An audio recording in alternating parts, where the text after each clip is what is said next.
The Francisco Station CTA Brown Line stop. In late 1965, CTA installed 18-inch by 12-inch aluminum signs at the Ravenswood branch stations listing the schedule for OWL, or early morning service. The three-color signs installed between Kimball and Belmont had station-specific times from midnight until the morning rush period. Two signs were mounted in the station building of each of the stops.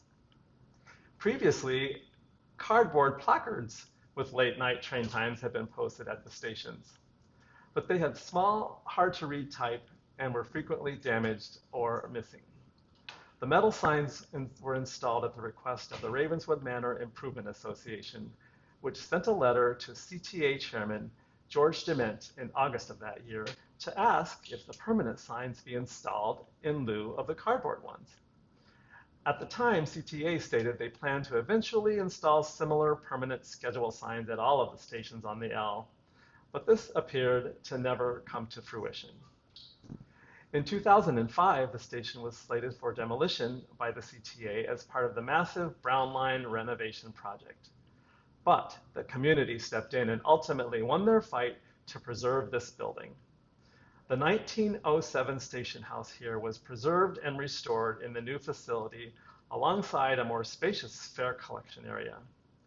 The historic Clapboard Station House was refurbished off-site and then reassembled on a new platform deck, housing customer assistant and fare card vending machines.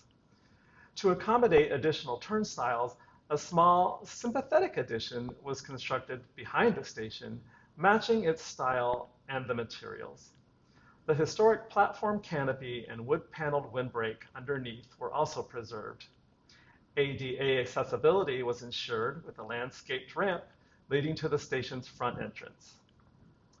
And from a 2014 Time Out Chicago article of the 6 best and the 6 worst CTA stops, they have this to say about the Francisco stop.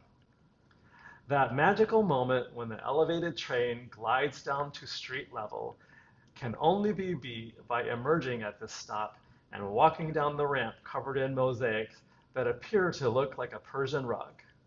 The fact that you're in bucolic Ravenswood Manor adds to that you're not in Chicago anymore feeling.